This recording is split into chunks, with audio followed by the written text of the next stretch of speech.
Mid pleasures and palaces, though we may roam, be it ever so humble, there's no place like home. Long before John Howard Payne penned those famous words, before Dorothy put on her ruby red slippers and chanted that memorable phrase, humankind has shared a universal connection to the home. Even ancient migratory cultures created a home around the hearth. Quintessential to the human experience is the need for a home. It's a place of safety where our basic needs are met, food and shelter. It's a place of sanctity where our emotional needs are met, love and affection. Home is where we spend our childhood. It's where we raise our kids, and it's where we retreat after a long day. Some have even boiled down the entire American dream to the single idea of owning a home. It is difficult then for many of us to fathom the intensity of disruption that occurs when the home is no longer a safe place. Violence in the home is the ultimate betrayal. Do I have you? Do you share my belief? It's important for me to communicate in terms of sharing beliefs because I work in fundraising for the YWCA, we're a health and human services nonprofit. Our clients are women and their dependent children who are escaping violent homes, and their families from vulnerable neighborhoods here in Richmond that need access to early childhood education. So I'm always soliciting people who are not going to access our programs. There's no natural constituency for me, there's no membership. Our donors will never enroll their children in our preschool. They will never utilize our counseling services. They'll never call a case manager to see if they qualify for SNAP. And they will certainly never spend time in our housing program. So why do they give? It's important for me to get them to believe in our mission. When our beliefs align, that's when they give. When they believe, like we believe, that everybody deserves the right to live in a violence-free home, that all children deserve access to early childhood education, and that we as a community are better off when those things happen, when they share those beliefs, if they are able, they will give. But I need more than just dollars if my goal, like many in health and human services, is to put myself out of a job. I don't want to just raise money for programs that deal with family violence. I want to live in a community that's working to eradicate it. Your dollars without your beliefs simply mean I'm going to need your dollars again next year and the year after.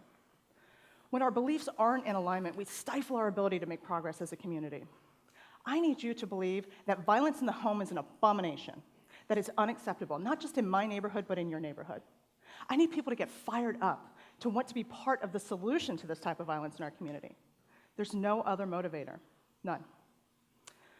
So I'm fortunate that I get to work in an organization so I'm professionally working on something that I also believe in very much personally.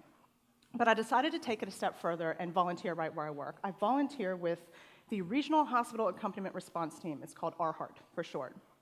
Now, RHART trains volunteers to go into the hospital and be in-hospital patient advocates for people that are in the hospital because they've suffered an injury due to domestic or sexual violence. So we work with police and forensic nursing staff who have a very clear role in that process. Our role is to simply listen to the patient and to be their advocate in the hours immediately after suffering their trauma. We connect them to resources like counseling and housing if we determine there's not a safe place for them to go once they've been discharged. When you spend time in the hospital with someone who's there because they've been injured by someone they love, and in the course of your conversation, you come to realize that in addition to this horrible thing happening to them, they don't have a safe place to go when they leave. You will go through a wide range of emotions. It's very unsettling. It makes me angry. But it also makes me thankful for the home that I have, and so grateful that there are nonprofits that's going to help this person in the next stage of their journey. But more than anything, it makes me determined to get back to the real work, right? The work that takes place in the office and raise money for those programs. I initially wanted to go through the volunteer training so that I could be a better fundraiser, so I could be more articulate with donors and funding partners, so I could write a better grant proposal. But as I went through the training, it became clear to me that this is something I needed to do more than just know about. It was something I needed to experience. And as a result, when I spend time directly interacting with the people that are going to benefit from our programs, I'm simply better at what I do.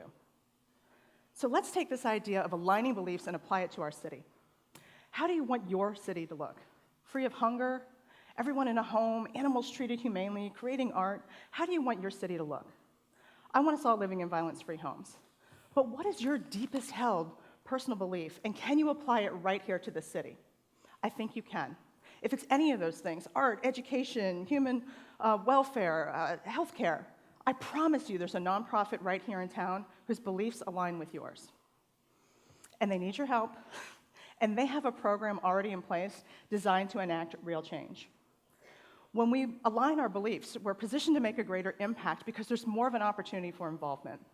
Those with money will give, those with time will serve, and those with ideas can innovate and inspire. John Stuart Mill said, "One person with a belief is equal to 99 who have only interests." Is this city your home? Look around. It's a great city, wouldn't you agree? Look at all the people that are here to represent at TEDxRVAWomen today. Is this city your home? If it is, I ask you, what are you doing to make your home a better place? Today's the day to go beyond your interest, to fuel the belief.